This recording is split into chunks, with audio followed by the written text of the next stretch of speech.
Pļaviņu novada pašvaldības civilās aizsardzības komisija jau pagājušajā nedēļā pieņēma lēmumu spridzināt Daugavas ledu, lai mazinātu gaidāmo pavasara plūdu izraisītās sekas.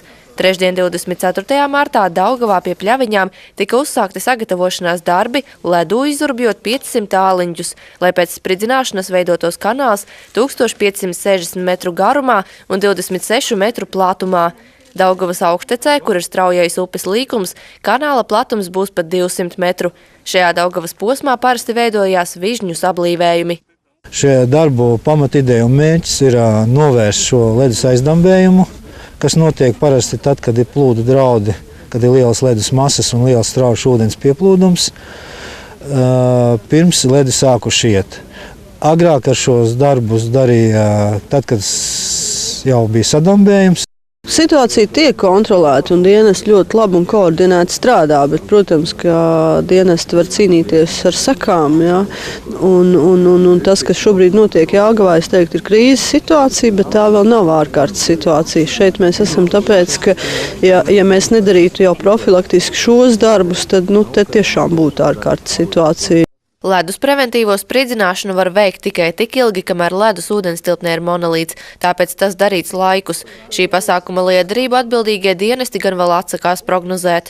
Latvijā tā ir šāda kā preventīva spridzināšana mums ir pirmo reizi. Protams, cerams, ka būs pozitīvs rezultāts, ko mēs, protams, zināsim tikai tad, kad ledus būs izgājis. Ja šī pieredze būs pozitīva, tad tas būs tāds labs solis nākamajām reizēm, jo tādā veidā mēs palīdzam arī Jēkabpilī zināmā mērā, jo ja tas ūdens šeit veiksmīgi tiks projām, tad Jēkabpilī prognozējumā arī tāda ārkārtas situācija varētu nepienākt. Pirmais no prognozētajiem aptuveni 10 sprādzieniem nograndā ap 12. dienā.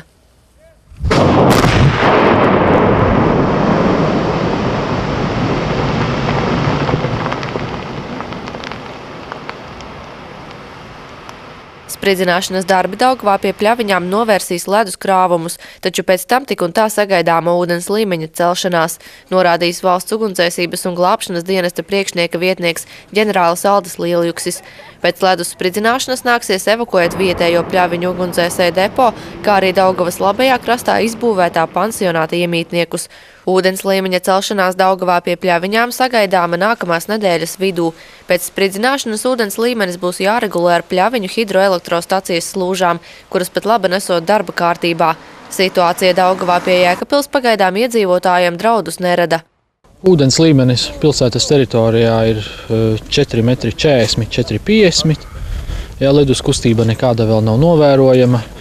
Ir gandrīz brīva no ledus sakas upe līdz gravāniem un nedaudz aiz gravāniem. Bet ūdens līmenis lēnām ceļās un arī Kruspils pagastā jau sāk lēnām veidoties situācija, kad iespējams varbūt vajadzēs evakuēt cilvēkus. Pat labi jau darbojoties 11 novērošanas posteņi, kas seko līdzi situācijai Daugavā no Dunavas pagasta līdz pat Pļaviņām. Civilās aizsardzības speciālists Edgars Līcis uzskata, ka ledus iešana Daugavā pie Jēkabpils varētu sākties jau šajā nedēļas nogalē. Atbildīgie dienesti esot gatavi operatīvi reaģēt, tomēr viņš atgādina, ka gataviem jābūt arī iedzīvotājiem.